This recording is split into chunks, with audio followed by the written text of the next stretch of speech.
কুষ্টিয়াটা বেশি ভালো লাগে কেন জানেন? এখানকার ভাষা অনেক সুন্দর, এখানকার পানিও অনেক মিষ্টি, এখানকার গ্রামগুলো অনেক সুন্দর। দেখেন এই গ্রামগুলো সুন্দর বলে আজকে প্রথম আমার ছেলেকে নিয়ে আসছি সাথে করে গ্রাম দেখানোর জন্য। এর আগে কোথাও নিয়ে যাইনি ওকে আমি, কারণ কুষ্টিয়া আমি জানি অনেক সুন্দর একটি জায়গা। আর খেলাটার ব্যাপারে যেটা বলবো, এটা আমি গত 4 মাস ধরে এই প্রতিযোগিতা আমি সারা বাংলাদেশে কন্টিনিউ করছি। আমাদের কোম্পানি বিশ্বাস করে যে আমাদের বিশ্বের ভবিষ্যৎ হচ্ছে আমাদের ইয়াং জেনারেশন। এই জেনারেশনকে যদি আমরা মাদক থেকে দূরে রাখতে পারি, সেটার একমাত্র উপায় হচ্ছে খেলাধুলা। তাদেরকে যদি আমরা ফুটবল মাঠে নিয়ে আসতে পারি, ক্রিকেট মাঠে নিয়ে আসতে পারি, তাহলে পরে কেবল তারা এই মাদক থেকে দূরে থাকতে পারবে।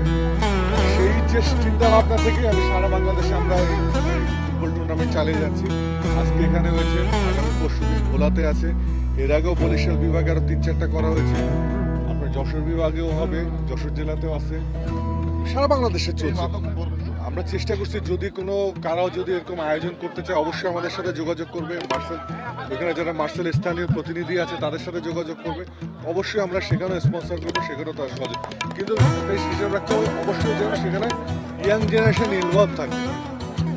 ইয়াং জেনারেশন ইনভলভ থাকলেই কিন্তু আমরা কেবলমাত্র আমরা যে চেষ্টায় নেমেছি এটা সফল হবে।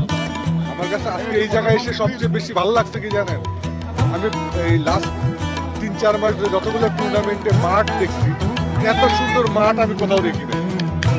এত সুন্দর মাঠ, এত ক্লিন মাঠ, এবং জনগণ দেখেন একটা জনগণ কোনো পিন পয়েন্ট সাউন্ড দেখো, চুপচাপ খেলা দেখতেছে। তার মানে কি দেশের মানুষ খেলার প্রতি আগ্রহ আছে, খেলাকে তারা ভালোবাসে। আমরা হয়তো ব্যস্ততার কারণে উদ্যোক্তারা পার্টিসিপেট করতে পারতেছে না, বা আমাদের সারা বাংলাদেশে যেসব সংগঠনগুলো আছে খেলা আয়োজন করে, তারা হয়তো যে কোনো কারণের জন্য তারা আয়োজন করতে পারছে না। আমি তাদেরকে অনুরোধ করে আপনারা আয়োজন করেন, আমাদের সাথে যোগাযোগ করেন, আমরা আমাদের সাধ্যমতো চেষ্টা করবো খেলায়। ওনাকে অসংখ্য ধন্যবাদ যে তার ব্যবসার মাঝখানেও তিনি খেলাকে ভালোবাসেন বিধায় এমন একটি খেলার আয়োজন করেছেন। একটু কষ্ট হবে সবারই, এরকম মানুষ যদি থাকে সারা বাংলাদেশে যারা একটু কষ্ট করে আয়োজন করবেন, সমাজের উপকৃত হলে আপনি একসময় বেনিফিটেড হবেন। আমি আশা করবো সবাই আসেন, যারা যারা উৎসাহ আসেন।